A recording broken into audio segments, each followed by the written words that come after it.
नमस्कार, रुपाली कांबडी ब्लॉग्स मध्ये स्वागत आहे। आज बनवत आहे आपण साबुदाणा खिचडी। त्यासाठी मी साबुदाणा घेतलेला आहे। रात्रीला 12 तास भिजून ठेवून दिलेला किंवा गरम पाणी घ्यायचं आणि 1-1.5 तास भिजण्याकरिता ठेवायचा। लगेच साबुदाणा भिजून जातं। बघा, या प्रकारे छान असा साबुदाणा भिजलेला आहे। त्यासाठी आज साहित्य लागणार आहे हिरवी मिरची, कढीपत्ता, 2 आलू घेतलेले आहे। मी इथे कच्चा आलू घेतलेला आहे। तुम्ही बाजूला शिजवून कुकर मध्ये बॉईल करून त्या प्रकारे पण आलू टाकू शकता। आता आपण आलूला बारीक बारीक कापून घेऊया। बघा, छान असा आलू मी बारीक बारीक कापून घेतलेला आहे। तुम्ही बॉईल पण करू शकता किंवा या प्रकारे बारीक कापला तरी चालेल। हिरवी मिरची घेतलेली आहे, कढीपत्ता आणि कोथिंबीर। आपल्याला साबुदाणा करण्याकरिता लागणार आहे शेंगदाणे। शेंगदाणे तुम्ही अख्खा शेंगदाणा पण टाकू शकता किंवा त्याला भाजून घ्यायचं आणि मिक्सर मध्ये बारीक करायचं। बघा, मी इथे शेंगदाणे घेतलेले आहे। शेंगदाणे भाजून घेत आहे। शेंगदाणे आपण बारीक मिक्सर मध्ये फिरवून घेतले तर साबुदाणा छान बनतं। म्हणून मी शेंगदाणा भाजून घेत आहे आणि मिक्सर मध्ये फिरवून घेत आहे। तुम्हाला शेंगदाणा बारीक केलेला साबुदाणा मध्ये आवडत नसेल तर त्याप्रमाणे या प्रकारे शेंगदाणा फोडणीमध्ये टाकला तरी चालेल। बघा, शेंगदाणा छान भाजलेला आहे। आता आपण मिक्सरच्या पॉट मध्ये काढून घेऊया।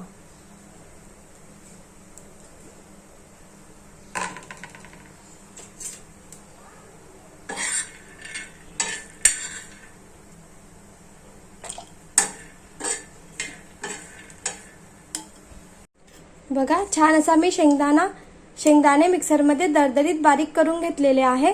तुम्हाला खूप बारीक नसेल लागत तर बारीक नाही करायचं। मी या प्रकारे बारीक केलेला आहे।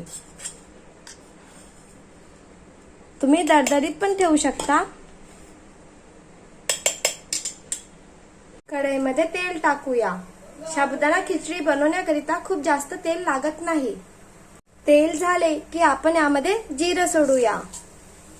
जिरं छान होऊ द्यायचं। कोणी जिरं टाकत असतं, आमच्याकडे टाकत असतं। तुमच्याकडे नसेल टाकत, नाही टाकले जिरं तरी चालेल।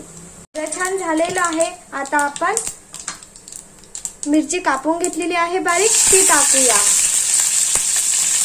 कढीपत्ता टाकूया। छान होऊ द्यायची मिरची।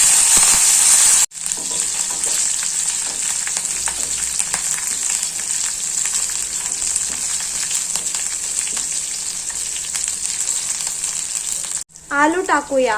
आलू छान होऊ द्यायचा।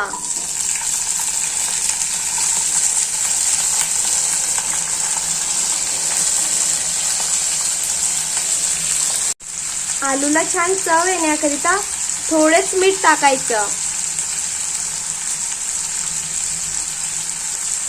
आणि छान मिक्स करून घेऊया।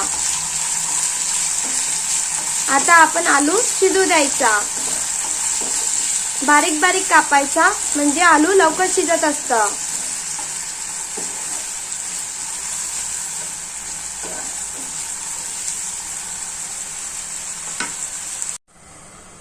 आलू शिजला का बघूया। आलू शिजेपर्यंत झाकून ठेवायचं।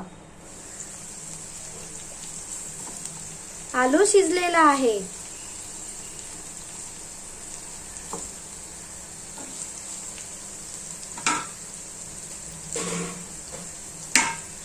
यामध्ये आपण आता साबुदाणा टाकूया।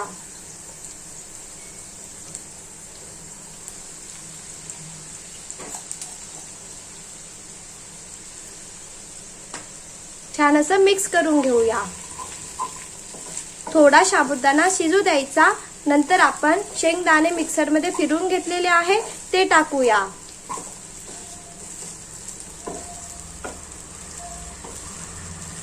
एक वाटी साबुदाणा घेतला तर 1 वाटी किंवा साबुदाण्याच्या वरती पाणी येतपर्यंत टाकायचं आणि छान असं 1-1.5 तास भिजू द्यायचा।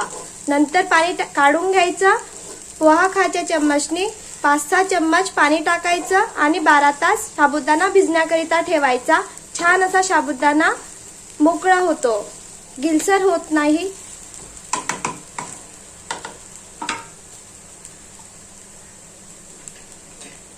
चवीनुसार मीठ टाकूया। मिठाचं प्रमाण कमी जास्त करू शकता।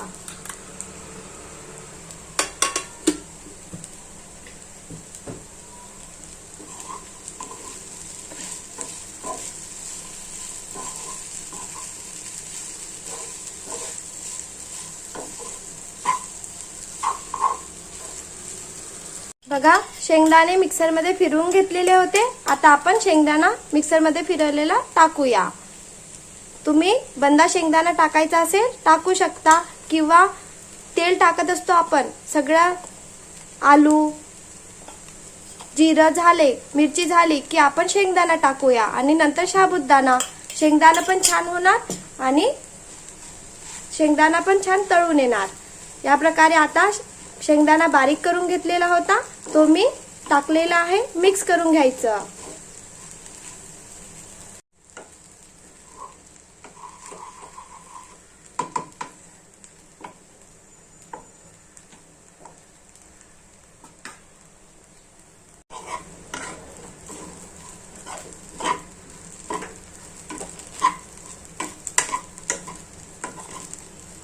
छान अशी शेंगदाणे खिचडी बनवून तयार आहे। खूप सोपी आहे बनवायला। बघा, छान अशी मोकळी झालेली आहे। या प्रकारे तुम्ही पण बनवून बघा। आता वटपौर्णिमेचा उपवास पण येत आहे।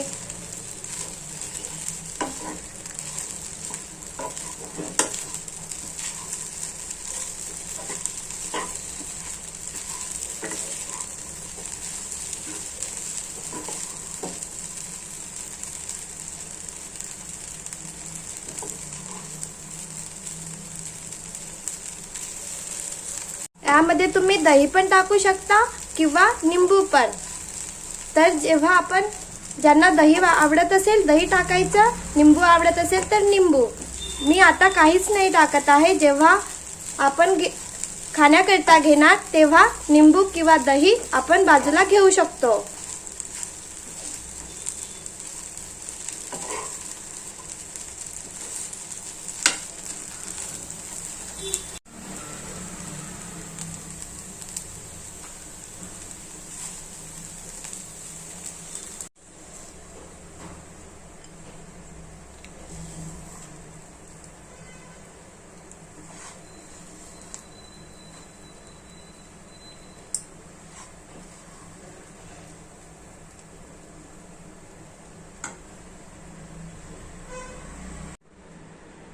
छान अशी साबुदाणा खिचडी बनवून तयार आहे। या प्रकारे तुम्ही पण बनवून बघा।